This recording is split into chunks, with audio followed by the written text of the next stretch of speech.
Yeah. Adam? Sorry.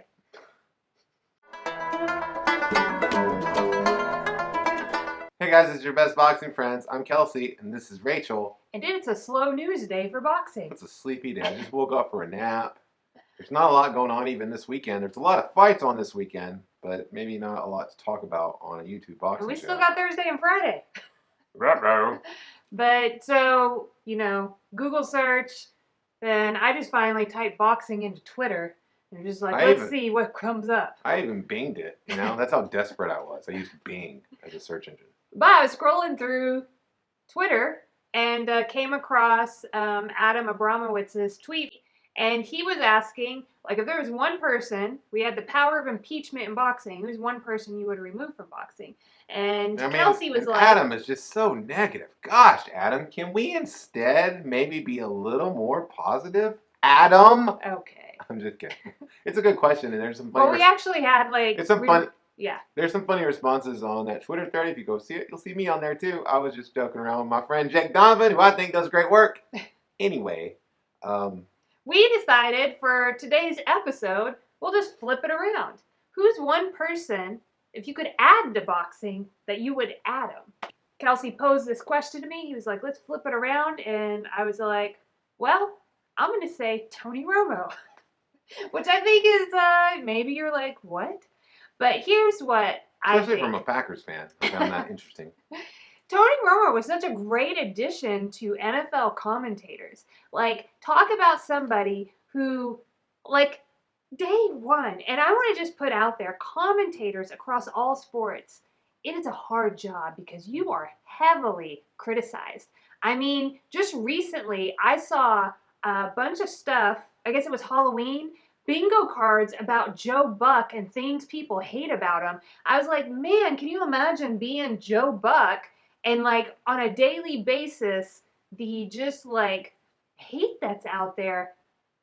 Tony Romo, day one, people loved him. Universally loved. Tony Romo, the former quarterback of the Dallas Cowboys, and just does a great job. I don't know how much he knows about boxing. But I know he knows a lot about football. Football and the NFL, I mean, that guy, what he brings and what he sees on the screen, I mean, just the other day, I tweeted, I was like, I wonder if Tony Romo is actually, like, one of the best quarterbacks of all time, one of the best, the best Dallas Cowboys quarterback, just based on, like, his NFL intelligence that he displays when he commentates. And maybe he just didn't have the team around him that he needed to, like, be, like, uber great during his time with the Cowboys. But it's not just that, though, because you could bring that, but, like, with, like, his joy, like, he has a joy and gratitude that kind of emanates from him, where I just want to be around Tony Romo. I am so happy when I get to see the Packers, like, they're fighting an AFC team, so I get to see him on CBS, which means I get Tony Romo, because I don't usually get that, being that they're an NFC team, so they're usually on Fox.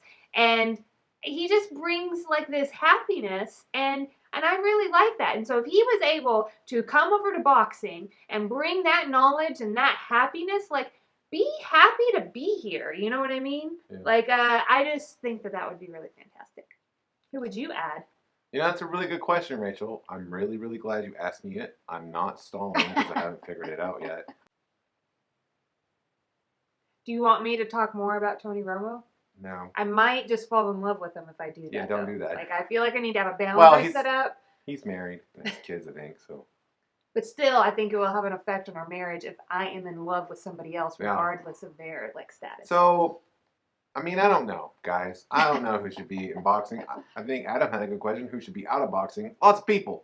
But I will say, I'm just going to take the lowest hanging fruit here and say that Kay Adams was awesome on DAZN. Remember Kay Adams? Remember what a breath of fresh air Kay Adams was? Well, like, okay, so you have outlets that are going to go outside of the boxing world to add to their commentating team. Yeah. People who are trained in broadcasting, this kind of stuff. And sometimes I'm like, it's almost always a fail. Person here. I'm like, they know nothing. What are they bringing to this? Or sometimes they're like just a pretty face.